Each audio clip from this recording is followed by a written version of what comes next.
Well, I have a theory about all that stuff you just said. Yeah, let me hear the theory. Now, are they freakier? I'm thinking probably. Yeah. Now, I'm not going to say they freakier. I'm going to say... They just freaky. I'm going to say they freaky and they'll get out like the chick out in the street.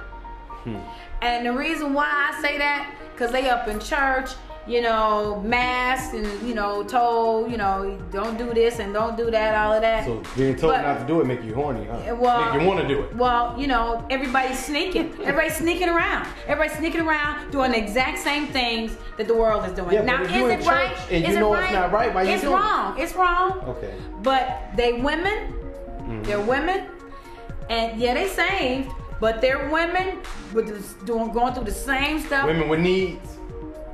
Well, I guess that's what they would call it, women with needs. But they know it's wrong. So why they know it's wrong because they want to do it. But that's what I'm saying. Because they want to have sex. But that's what I'm saying. That's messed up. They know it's wrong. They know they shouldn't be doing it. Oh, yeah, but they're doing it better than everybody. Yeah, well, you know, I don't know if they're doing it better than everybody. I mean, you know, what kind of skills do they got? I mean, you know. What kind of skills do they got? I've been with some church women, and they done been way better than some of the worldly women I know. Yeah.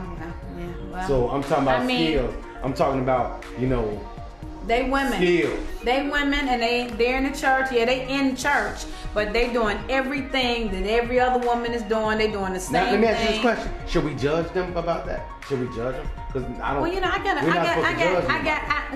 I don't quite agree with that. I'm asking. When you say don't judge, I said should we judge them? I mean, you know, there's supposed to be a standard, right? Yeah. For being a Christian. It's supposed to be a standard. Okay. You know, you say you in church, blah, blah, blah. And so just because you say you in church, you ain't supposed to never have sex, you ain't supposed to never have fun. Well, I mean, whether you're not supposed to be having sex outside of marriage, period, anyway. We know, okay. We already know that. Yeah. Even though a lot of people do it, right. We already know we ain't supposed to be doing that. Right. So whether you're judging the woman in church, the woman out in the street, it's the same thing. They women dealing with the same issues, and they struggle. They got the same needs.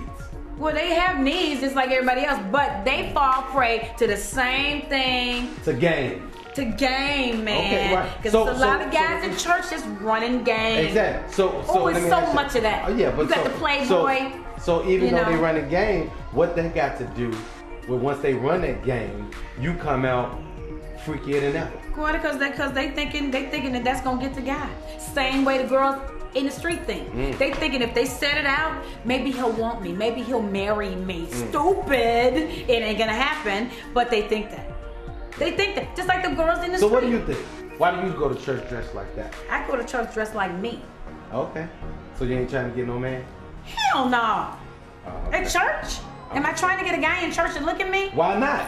Why not get a guy? I'm not trying. You gonna get a good guy that loves the Lord. Not always. Try to do the right Who told thing? you that? That's how that go. Huh? Who told you that? All guys in church, they love the Lord, right? Right. Just like all the guys go to church trying to find them a good church girl. Yeah, right. Those are myths. It's not true. Well, it should be. It should be. I got a buddy that told me. You want a good girl, go to church. Yeah. He said he dated the preacher's daughter. And she was wow. He said at 11 o'clock she was singing in the choir, and at 2 o'clock she was singing on the microphone at home with him. And I think too, sometimes even with the pastor's kids and all of that, they held to this standard. Why preachers' kids? Why do they get in so much trouble? Because they held to this standard. Look who my dad is. I know what it is. Look who my, And I know what it is because remember, the enemy gonna come and try to attack anything that's good. True. That's so true. he gonna try to make you as a preacher's kid be the worst one out there. And a lot of times it is. But it be later on, them same ones, later on down the road, they be in the ministry. Yeah. It always work out like that, right? Yeah, that's because they with daddy and mama been on their knees praying. But I mean, you know, women some women in church been on their knees but not praying. Well, a lot of them been on their knees. I'm just saying. A lot of them been on their knees. But see, a lot of people don't want to talk about that. Come on, man, there's more freaking going on in the church anyway. And they dealing with their flesh. Because in their mind, they know that in their heart, the Lord, don't do it. The Lord says, don't do it. But and so now there's even more pressure because now they're focusing on not doing it, which makes you do it. And then when they do it, it's so good, they got to keep doing it. And they keep, well, that's opening the Pandora's box. Once you start doing it, You want to keep doing it. Pandora, I know her. No, I'm just saying though, but hey, yeah, if you ask me, I think church women are just as freaky as anybody else. I agree. I don't care what you say. I agree with you. Because even when you get married, you want a woman that's going to be a lady in the streets and a freak in the bed. That's what they say. Is that true? Hey. That's true. All day. Stop dressing sexy in church, though. I'm not dressing. Because Brother Johnson can't keep his eyes off. I don't care about no. I'm just saying. Brother Johnson. Goodbye. Look, I gotta go. All right. Come on.